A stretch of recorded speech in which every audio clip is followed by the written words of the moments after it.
Mga kasirin, DJ Sirine ito. At may kwento akong hatid sa inyo ngayong gabi. Isang confession na siguradong tatagos sa puso. Puno ng pag-ibig, pagsisisi, at mga desisyong minsang ginugol sa maling daan. Ramdam ko na ang emosyon sa kwentong ito, kaya naman siguradong maghahatid ito ng malalim na pagninilay. Kaya't umupo na kayo, mag-relax, at samahan ako sa paglalakbay sa kwentong ito. Tara, simulan na natin. Ako nga pala si Andrew, isang 19 anyos na college student. Malayo sa pamilya at halos mag-isa lang ako dito sa Maynila. Alam ko, malayo sa akin ang buhay ng mayaman o madali. Kaya't ang mga simpleng bagay lang ang nagpapasaya sa akin. Isa, akong tipo ng tao na hindi mahilig sa drama. At kung kaya ko, umaiiwas ako sa mga komplikadong sitwasyon. Pero dito sa apartment na ito, lahat ng bagay ay tila nagbago.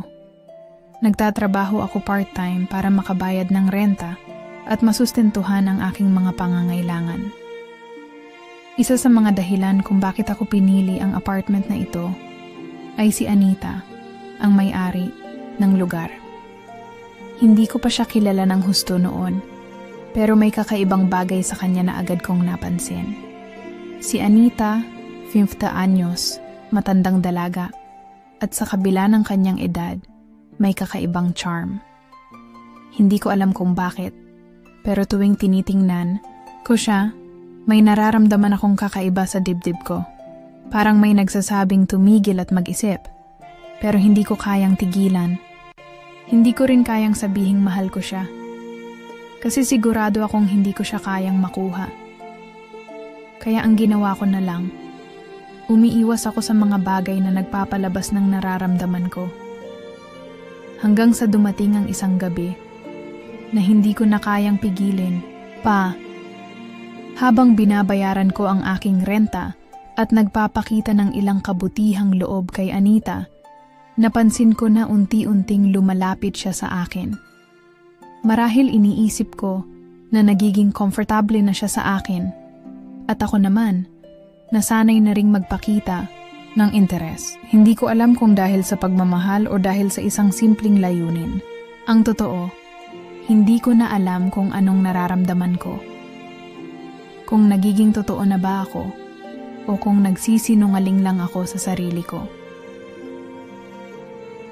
Sa isang gabi, habang abala siya sa paggawa ng mga bagay sa kusina, naramdaman kong naroroon ako. Nakatingin lang, hindi makapagsalita. Ikaw. Ang mga salitang iyon ay naglagablab sa pagitan namin, parang isang apoy na hindi ko kayang kontrolin. Hindi ko alam kung bakit ko sinabi iyon, pero sa nararamdaman ko, iyon lang ang nararapat. Si Anita, na abala sa ginagawa niya, ay hindi agad nakasagot. Ang katawan niya ay parang natigilan at ang mga mata niya ay nagbabalik sa akin, parang nagtataka.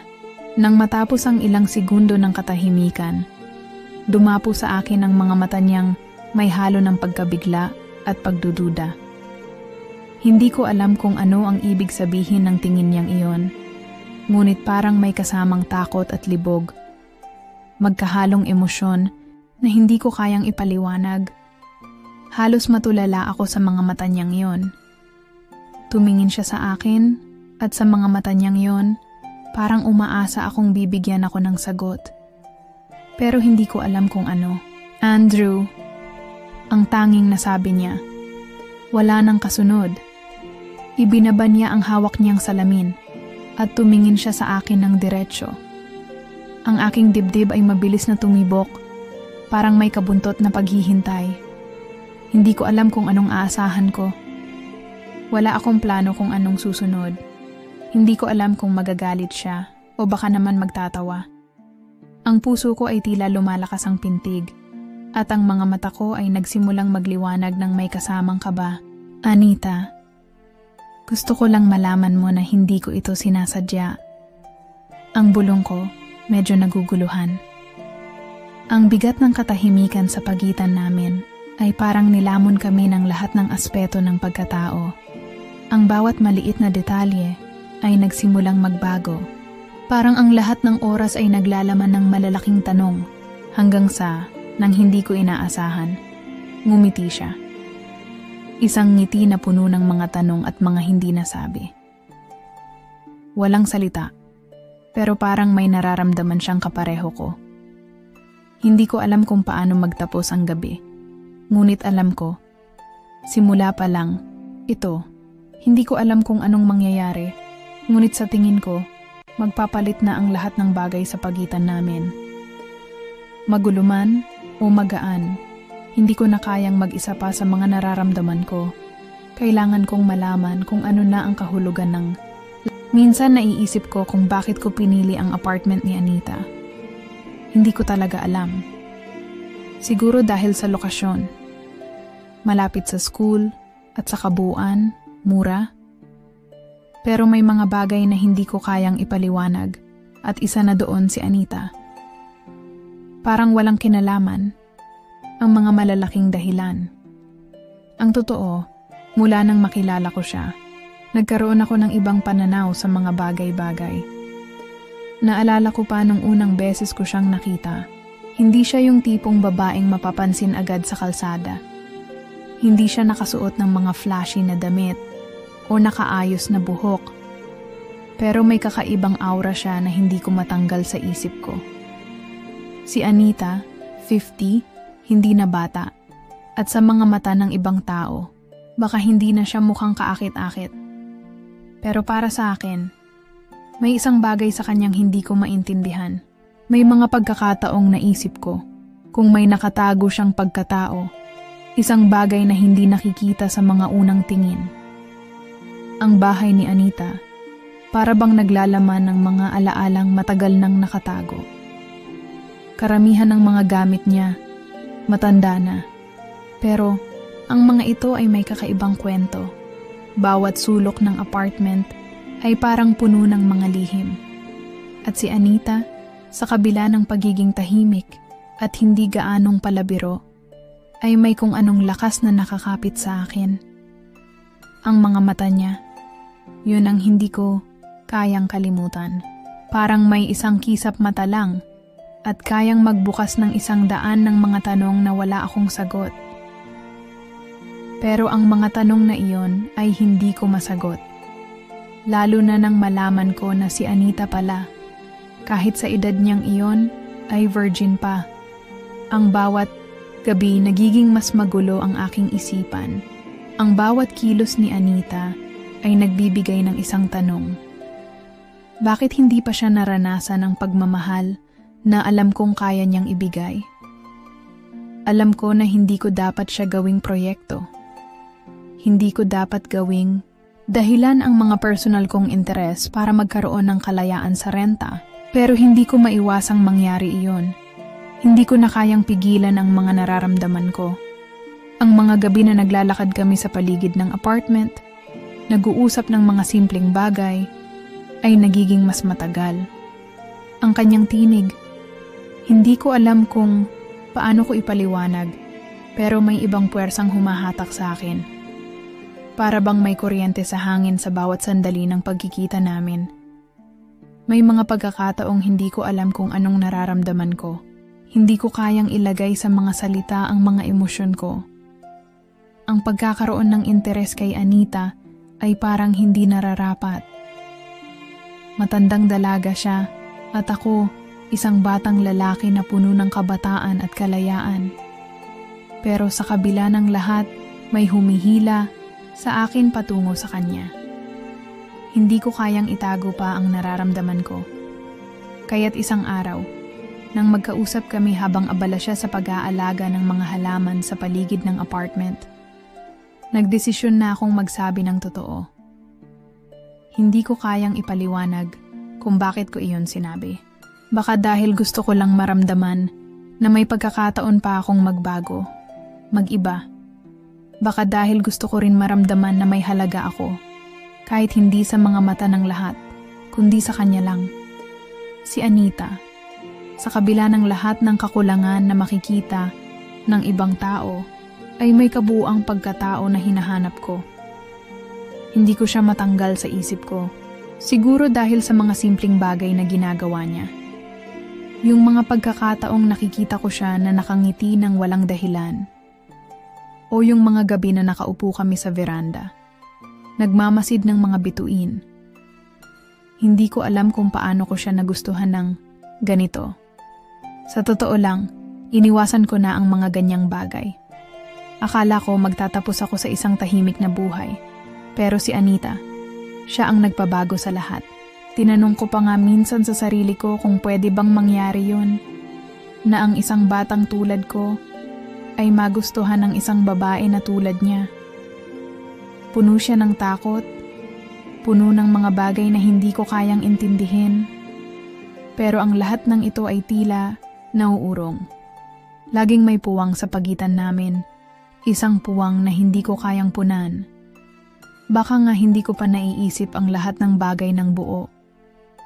Pero sigurado ako, mula nang makilala ko siya, may nangyaring pagbabago sa aking buhay. Tila ako'y naging mas mature, o baka naman dahil sa kanya, napansin ko na ang mga bagay na matagal ko nang hindi pinapansin.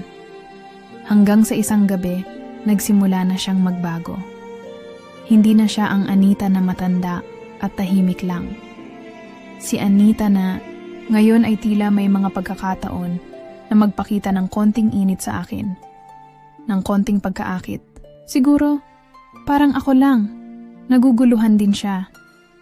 O baka masyado lang akong nag-iisip. Pero sa bawat saglit na magkasama kami, parang may hindi nasasabi sa bawat salita, sa bawat pagtingin. Sana sa susunod na mga araw, mas maintindihan ko kung anong tunay na nararamdaman ko. O baka si Anita na lang. Nasa harap ako ni Anita at alam kong hindi ko na kayang balewalain ang mga nararamdaman ko. Ang mga mata ko ay hindi na makatingin sa kanya ng diretsyo. Tinitigan ko na lang siya, nag-aalangan. Ang init ng katawan ko ay parang lumalabas mula sa dibdib ko, umaabot hanggang sa mga kamay ko na bahagyang nanginginig. Tinutok ko ang tingin ko sa kanya, hoping na mababasa ko ang reaksyon sa kanyang mga mata. Pero parang ang hirap. Anita, ang mga salitang lumabas sa aking bibig ay mas malambing pa kaysa sa inaasahan ko. Ang tono ko ay puno ng pagnanasa at takot, sabay. Hindi ko pa rin magets kung paano ko nagawa iyon. Ang magsabi ng totoo, ang magsabi ng nararamdaman ko sa kanya. Pero wala akong magawa.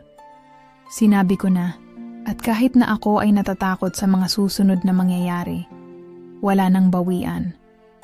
Tahimik siyang tumingin sa akin, at halos mamatay ako sa hiya. Alam ko na hindi ito basta-basta para sa kanya. Matandang dalaga siya, at ako, isang bata pa lang na naghahanap ng mga sagot, naghahanap ng mga bagay na hindi ko pa alam. Si Anita, mukhang matatag sa mga desisyon niya sa buhay, pero sa mga mata niyang iyon, nakita ko ang isang bagay na hindi ko alam kung maganda o masama. Nakita ko ang pagtataka, puno ng pag-aalinlangan. Hindi siya ang tipo ng babae na magbibigay ng sagot agad-agad.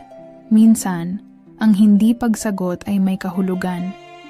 At ang kanyang katahimikan ay parang isang sagot na mas mahirap tanggapin kaysa sa isang oo o hindi. Isang saglit na katahimikan. Tumagal ang ilang segundo na tila mga oras. Ang pagtingin ko sa kanya ay nagpaparamdam sa akin ng hindi maipaliwanag na init. Parang may apoy na unti-unting umuusok sa pagitan namin.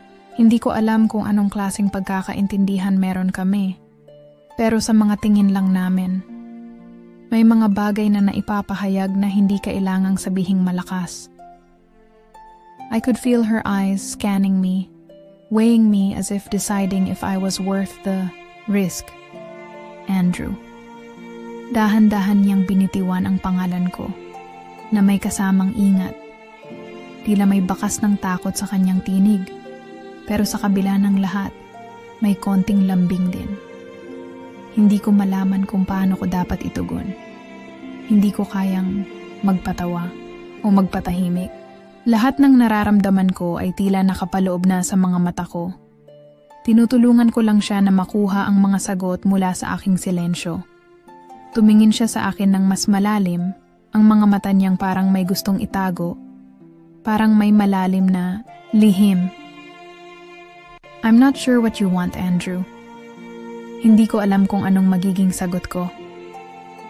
Pero, ang mga salitang iyon ay hindi ko na kayang gawing normal lang. Bawat tunog ng boses niya ay parang isang kuryente na dumaan sa katawan ko. Tumakbo ang aking mga palad sa braso ko at naramdaman ko ang panginginig ng katawan ko sa kanyang mga titig. Bumangon siya mula sa pagkakaupo at lumapit sa akin, dahan-dahan. Ang bawat hakbang niya ay may kasamang panginginig na hindi ko kayang itago. I could hear the shift in her breath, ang alingaw-ngaw ng malalim na hinga niya, na tila nagsasabing hindi niya alam kung paano ito pupuntahan. Pero may isang bagay sa kanyang paglapit na nagpalakas sa aking dibdib, na parang may kakaibang pangako sa susunod na mga sandali. Huminto siya sa harap ko. Ang katawan niya ay malapit na sa akin. Parang ang bawat kilo ng katawan ko ay umaangat mula sa lupa sa bawat segundo ng ating pagkapalapit. Hindi ko na kayang pigilan ang mga sensasyong iyon. Ang malalim na paghinga ko ay narinig ko at parang ako'y humihigop ng hangin mula sa kanyang presensya. Wala na akong takot, wala nang alinlangan. Ang nararamdaman ko, tila isang apoy na hindi ko kayang patayin. Nasa harap ko siya at nagtatagpo ang aming mga mata. Alam ko na may malalim na koneksyon sa pagitan namin. Hindi ko na kailangan ng mga salita upang iparating iyon sa kanya. I could feel the heat. Ang hangin sa paligid ay tila bumigat sa pagitan namin. She stood there silent, watching me as I held my breath. I thought, is this really happening? Ngunit bago ko pa man masabi ang kahit anong bagay, iniiwasan niya ang mga mata ko. Hindi ko alam kung anong ibig sabihin noon, pero may pagkakataon na kahit anong gawin ko, hindi ko siya kayang pilitin. I don't know, Andrew. Ang mga salita ni Anita, tahimik at may kasamang panghihinayang. Hindi ko alam kung anong gagawin ko. Baka magsisi ako. At doon ko na lamang, ang kanyang mga salitang iyon ay nagbigay linaw sa kung ano ang aking nararamdaman. Hindi ko na kailangan ng sagot mula sa kanya. Hindi ko na kailangan na maging malinaw ang lahat. Sa mga sandaling iyon, nararamdaman ko na ang isang bahagi ko ay natatakot na mabigo, habang ang isa naman ay umaasa pa rin. Ang mga susunod na araw ay magiging mahirap, at alam kong ito na ang magiging simula ng isang komplikadong kwento para sa aming dalawa. Nasa loob ako ng kwarto, at ang bawat hinga ko ay mabigat. Ang mga salitang binitiwan ko kay Anita noong gabing iyon ay bumabalik sa aking isipan, paulit-ulit. Hindi ko alam kung anong epekto ng mga iyon sa kanya, o kung anong epekto nun sa aming dalawa.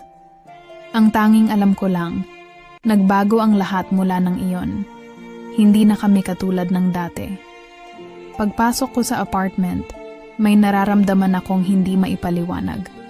May hangin ng tensyon sa pagitan namin. Kapag tumitingin siya sa akin, may kakaibang ilaw sa mga mata niya. Parang may mga hindi masabi.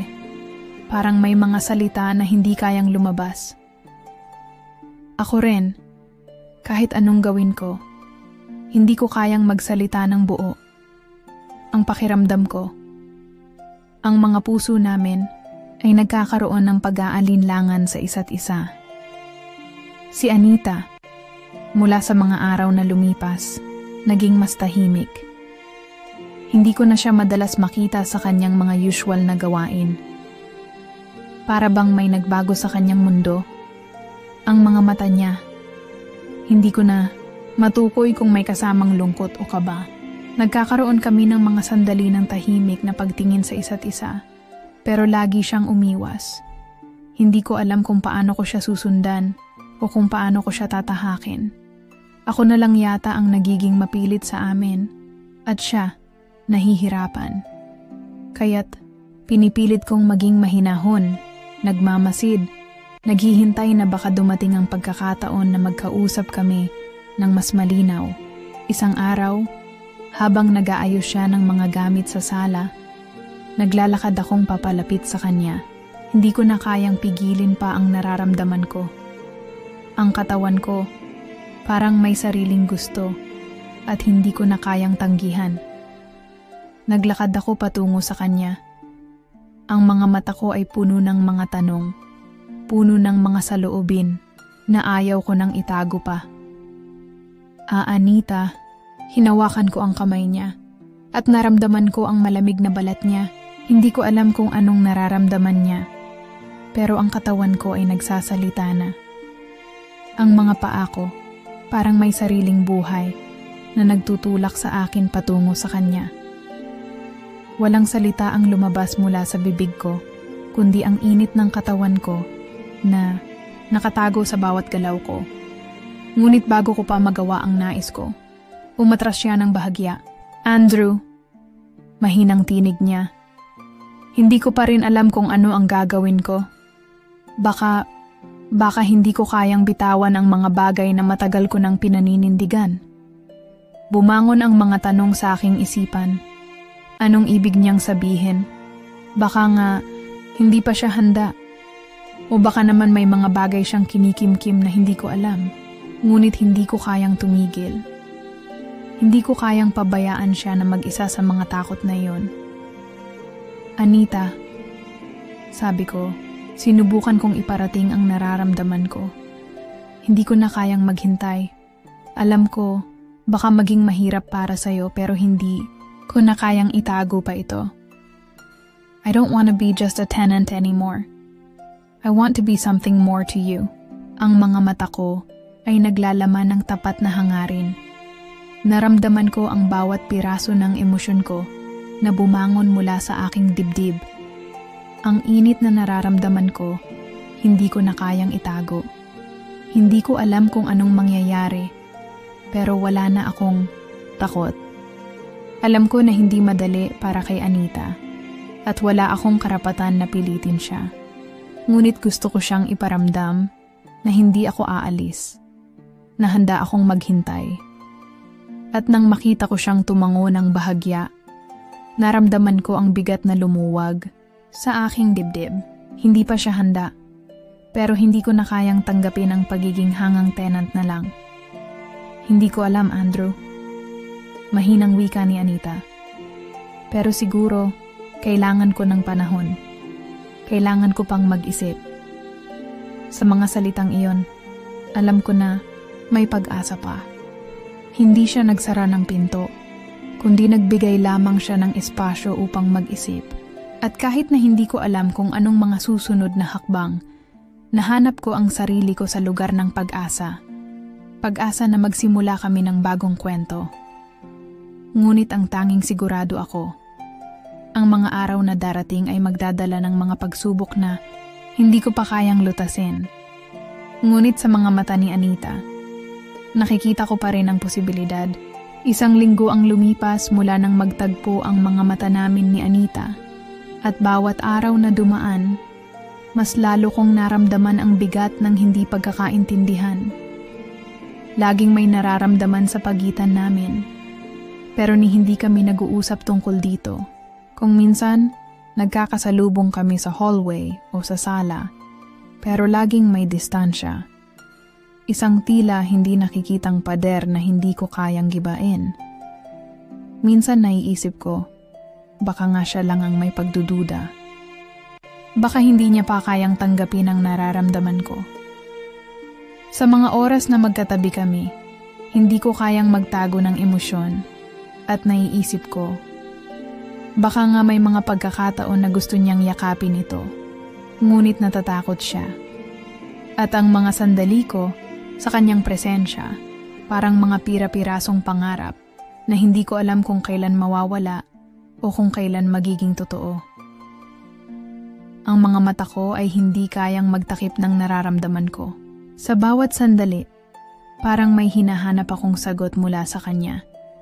Pero hindi ko alam kung paano ko siya tatanungin. Kaya't ang lahat ng mga tanong ay nagiging isang lihim na akong bitin. Hindi ko kayang umusad nang hindi alam kung paano siya tinitingnan ang mga bagay na ito. Kung ako lang, siguro matagal ko nang inilabas ang nararamdaman ko. Pero may takot pa rin. Takot na baka masaktan siya. Takot na baka magbago ang lahat kapag sinabi ko ang nararamdaman ko. Isang gabi, nang mag-isa akong umupo sa sala tinitingnan ang mga bagay sa paligid, naiisip ko na hindi ko yata kayang maghintay pa. Hindi ko kayang magpatuloy na maging tenant lang sa buhay ni Anita. Hindi ko kayang maging isang pasibo na tao sa kanyang mundo. Gusto kong maging parte ng mundo niya. Gusto kong maging isa sa mga dahilan ng mga ngiti niya, ng mga gabing walang takot, ng mga araw na ang init ng katawan namin ay isang natural na bagay. Pero sa bawat sandali ng paghihintay, ang mga alalahanin ay lalong lumalala. Gusto kong masabi sa kanya na hindi ko kayang maghintay forever. Gusto ko siyang makasama ng walang takot, ng walang mga limitasyon. Ngunit ang bawat hakbang ko ay mabigat. Bawat salita, bawat kilos, tila may bigat na hindi ko kayang alisin at dun ko naisip, baka nga hindi ko siya kayang pilitin. Baka ang mga pagkakataon na nararamdaman ko ang init sa pagitan namin ay hindi sapat para mapansin niya ako. Baka ang mga gabing ako lang ang naglalakad sa ating kwento at siya, nagmamasid lang. Hindi ko alam kung paano ko siya iparamdam na may halaga siya sa buhay ko at ang mga nararamdaman ko ay hindi isang laro lang. Hindi ko alam kung paano siya gagabayan. Hindi ko kayang magsalita ng hindi totoo, kaya't ang puso ko ay laging puno ng mga hindi nasabi. Bago ako matulog, napansin ko ang isang bagay na bihira ko nang mapansin, ang mga kulay ng paligid. Ang gabi, ang liwanag na nagmumula sa bintana, ang kabuntot na katahimikan. Alam ko na kahit ang mundo ko ay tahimik, ang puso ko ay palaging nagsasalita. At si Anita ang tinig na patuloy na sumisiksik sa aking mga gabi. Kaya't sa mga sumunod na araw, hindi ko na kayang maghintay pa. Hindi ko na kayang magpatuloy na laging magtago ng mga saloobin.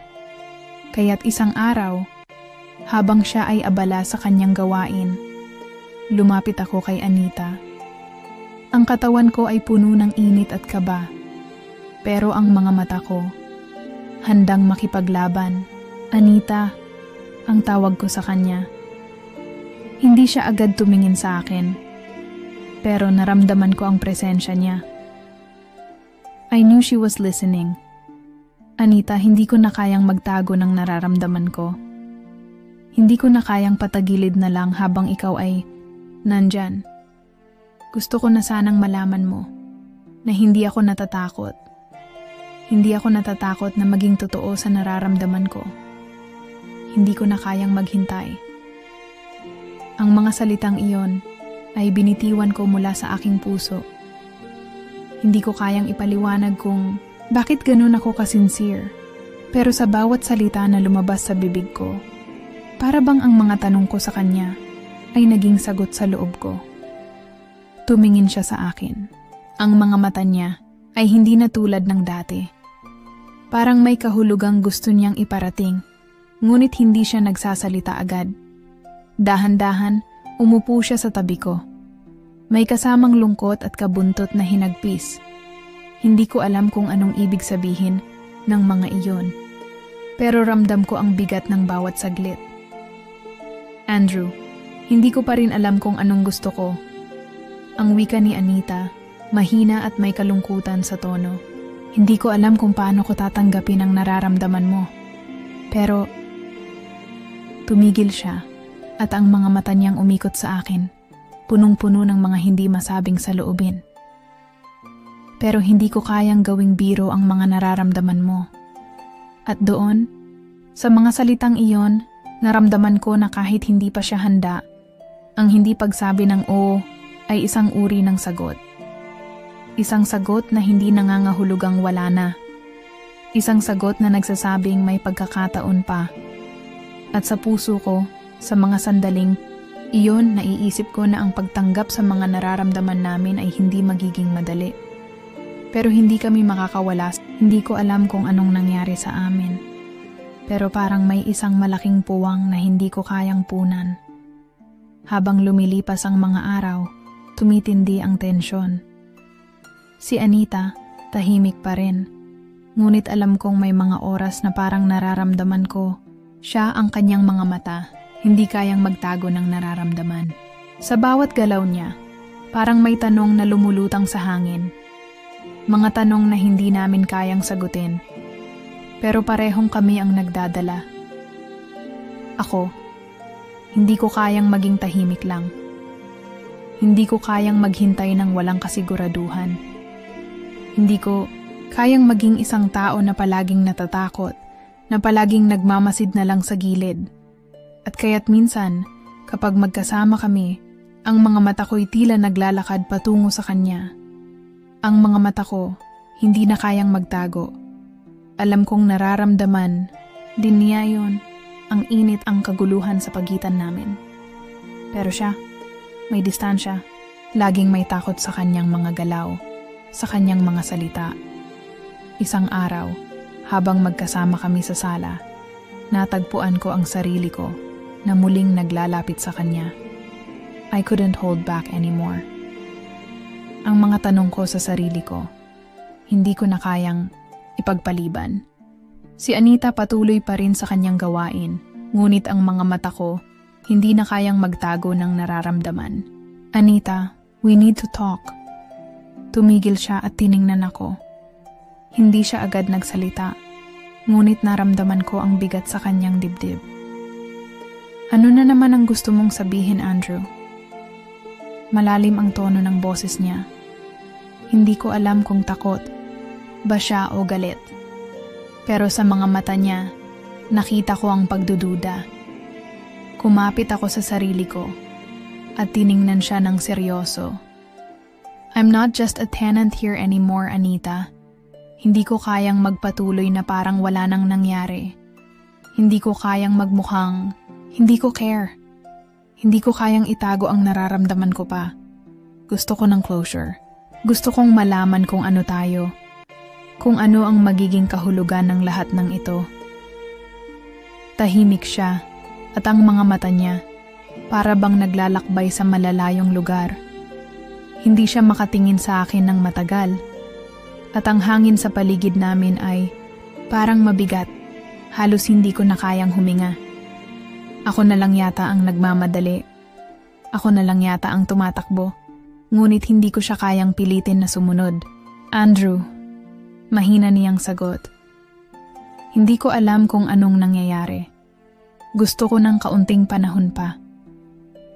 May kalungkutan sa kanyang tinig at nakita ko na parang may mga piraso ng pusong tinatago sa kanyang mga mata. Hindi ko na kayang itulak siya ng husto. Ang mga sagot na hinahanap ko ay hindi ko pa makuha. Kaya't naghintay na lang ako. Sa kabila ng lahat, kahit hindi ko alam kung saan kami patungo, hindi ko kayang bitawan siya. Hindi ko kayang mawala siya sa buhay ko. Ngunit habang dumadaan ang mga araw, naramdaman ko na si Anita patuloy na lumalayo. Mas maraming oras na mag-isa siya sa kanyang kwarto. Pagpasok ko sa sala, ang dating magaan na atmosphere, naging malungkot na. Hindi na ako makapagsalita. Hindi ko kayang magtago ng nararamdaman ko at lalong hindi ko kayang magkunwari na wala akong pakialam. Pero si Anita, ang galit na hindi ko kayang basahin, ang distansya na hindi ko kayang gawing mas malapit, ay parang pader na tumataas sa pagitan namin. Isang gabi, nang maglakad ako papunta sa kwarto niya, nakaramdam ako ng bigat sa aking dibdib. May mga tanong akong hindi kayang sagutin. May mga sagot na hindi ko pa natutuklasan. Nasa harap ako ng pintuan ng kwarto ni Anita at hindi ko na kayang magtago pa. Anita, tawag ko. Wala siyang sagot, kaya't binuksan ko ang pinto. Dahan-dahan, nakita ko siyang nakaupo sa kama, nakatingin sa kawalan.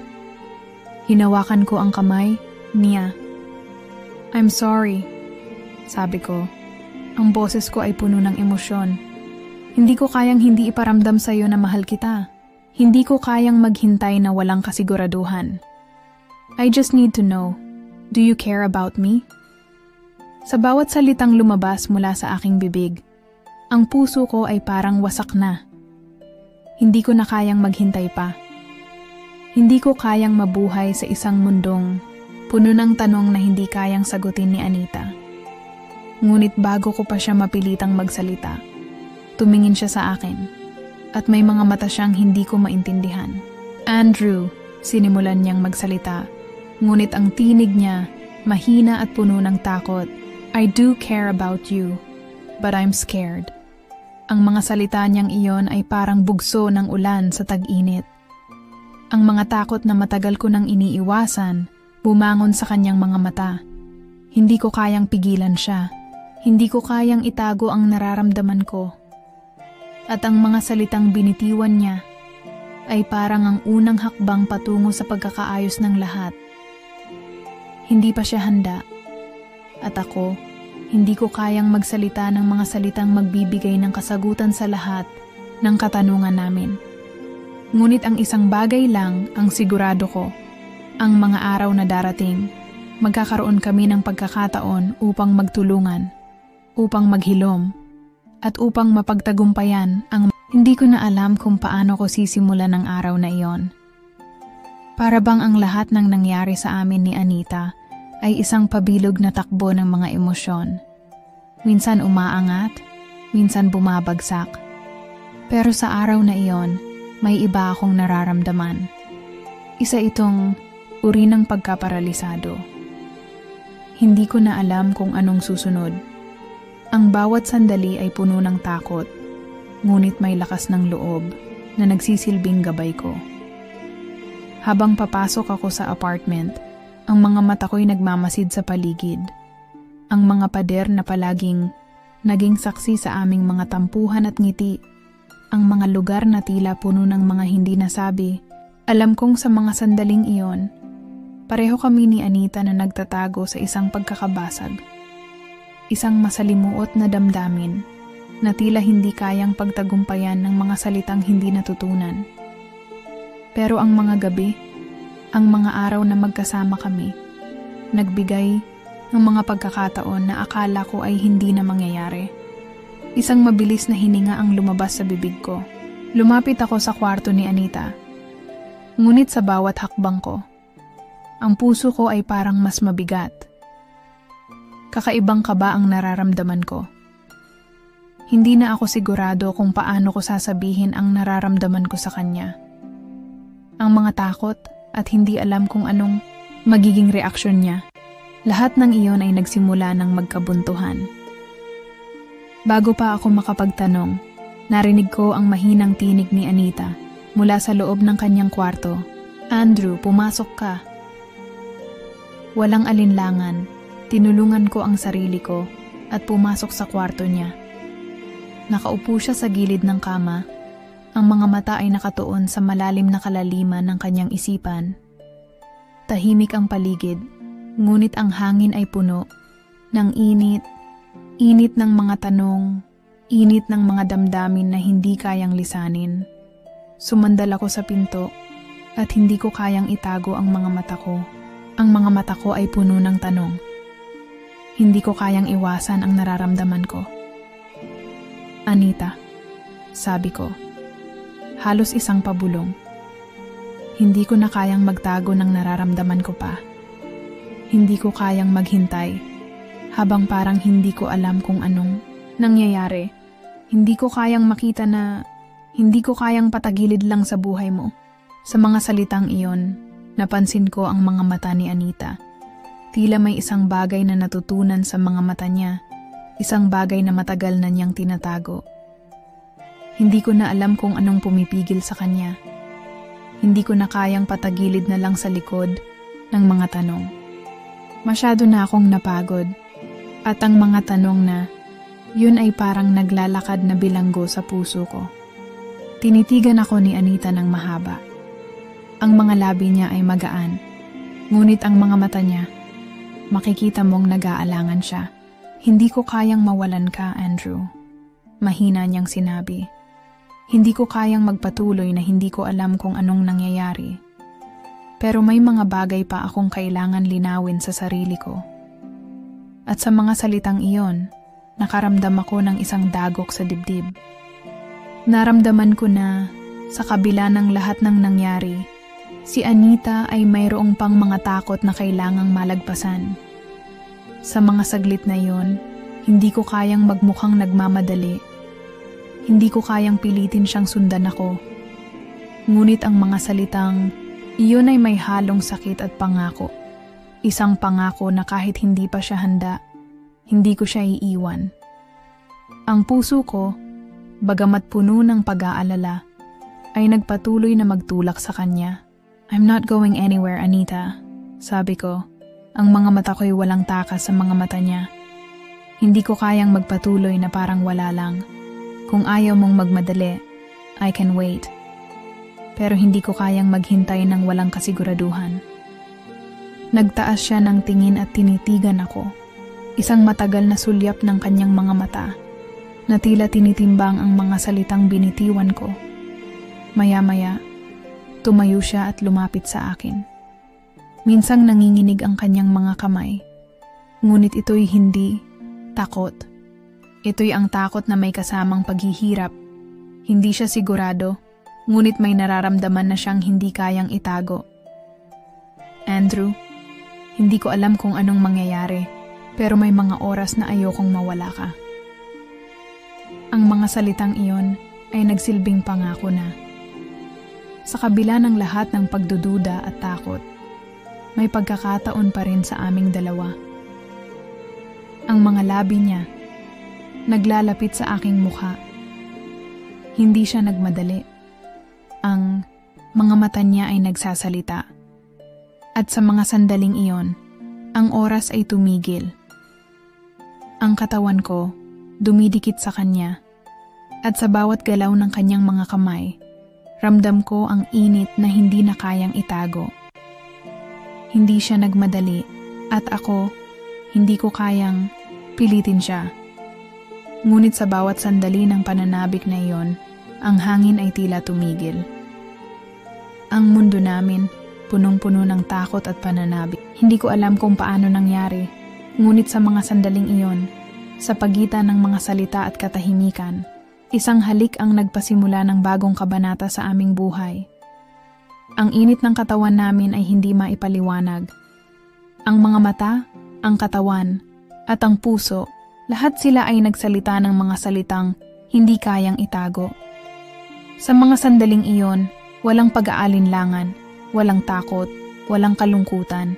Kami ay isang buo, hindi na mga magkalayo, kundi magkapiling sa bawat halik, sa bawat sensasyon na nag-uugnay sa amin. Ang halik na iyon, hindi na lang isang pagkakasunduan. Hindi ito isang simpleng pagtanggap ng nararamdaman. Ang halik na iyon ay isang pagsumpa, isang pagsang-ayon na sa kabila ng lahat ng takot, magkasama kami, at walang takot na maghihiwalay sa amin. Sa mga sumunod na araw, parang may bagong hangin na dumaan sa amin. Ang bawat galak na nararamdaman ko ay parang isang sumabog na bulkan na hindi ko kayang pigilan. Nagsimula nang magbago ang lahat.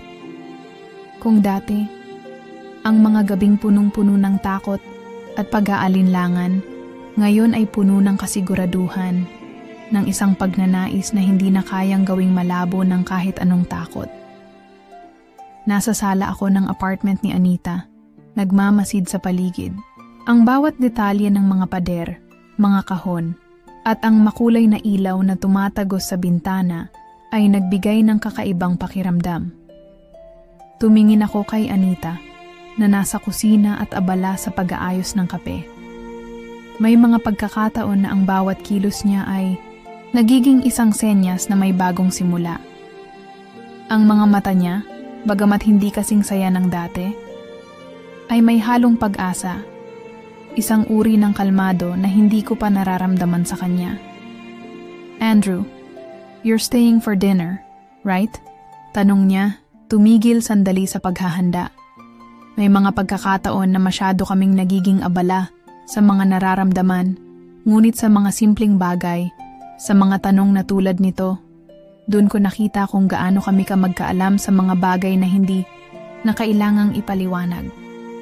Ang simpleng tanong na iyon ay tila isang hakbang patungo sa pagbuo ng bagong daan, isang daan na hindi na puno ng pangarap at takot, kundi ng mga konkretong hakbang. Wala nang mas maraming katanungan, wala nang alinlangan, puno ito ng mga tiwala na sa kabila ng lahat ng nangyari, ang magkasama kami ay sapat na. Of course, sagot ko, at naglakad papunta sa kusina. Tumayo ako sa likod niya, pinansin ang bawat galaw niya. Habang abala siya sa pag-aayos ng pagkain, natutunan kong obserbahan ang bawat galaw.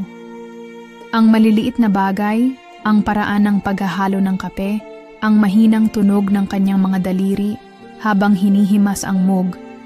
Lahat ng iyon ay nagsisilbing alaala ng mga gabing puno ng kaba at kaguluhan. Alam mo, Andrew, simula niya, ang tinig niya ay may kabuntot na kalungkutan. Ang dami ko nang pinagdadaanan sa buhay at hindi ko inaasahan na darating ka sa buhay ko na magbibigay sa akin ng ganitong pakiramdam. Lately, natutunan kong mas tanggapin ang sarili ko, pati na yung mga pagkakamali ko. Pero masaya akong ikaw ang nakasama ko sa mga sandaling iyon. Nararamdaman ko ang bigat ng bawat salitang binanggit niya. Hindi ko kayang magpanggap na hindi ko naintindihan ang lahat ng iyon. Lahat kami ay may pinagdadaanan at ako, tulad ni Anita, ay may mga lihim na matagal ko nang itinatago. Hindi ko rin inaasahan na magiging ganito ang takbo ng aming kwento. Na sa kabila ng lahat ng takot at mga katanungan, may magaganap na mas magaan na kalooban. Anita, sabi ko, at dahan-dahang inilapit ang aking sarili sa kanya. Hindi ko alam kung ano ang mangyayari sa atin sa hinaharap, pero ito na ang simula ng isang bagong kabanata. Hindi ko na kayang magsimula pa ng iba. Ikaw lang ang gusto kong kasama. Ang mga mata ni Anita ay naglaho sa likod ng mga alon ng emosyon. Ang bawat kislap ng ilaw sa kanyang mukha ay nagbigay daan sa isang saglit na katahimikan na tanging kami lang ang nakakaintindi. Hindi ko siya iniwasan. Hindi ko siya pinipilit. Alam ko na ang bawat hakbang na gagawin ko, babangon siya sa kanyang mga pagkakamali. At sa mga gabing iyon, wala na akong ibang ninais, kundi ang magpatuloy sa paglalakbay kasama siya. Andrew, hindi ko kayang magtanong pa. Hindi ko kayang pilitin ang sarili ko kung hindi ko pa ito natutunan. Pero, hindi ko rin kayang mawala ka. Ang kanyang mga mata ay malalim, puno ng mga bagay na hindi nasabi. Ngunit may pahiwatig ng kasiguraduhan. Kung ikaw na rin ang nagsabi, siguro, okay na siguro sa atin na magpatuloy. Anita, we'll go through this together. I don't want to rush things, and I don't want you to either. But I promise I'm not going anywhere. Habang ang mga salita ay lumalabas mula sa aming bibig, kami nagtatagpo sa isang tahimik na sandali. Walang halakhak, walang galak, kundi isang pagkakasunduan na kahit gaano man karami ang mga katanungan, may mga sagot na natutunan na naming tanggapin. Ang bawat sulyap na ibinato ko sa kanya ay puno ng kabuntot na pagmamahal, ngunit pati na rin ng kabuntot na takot.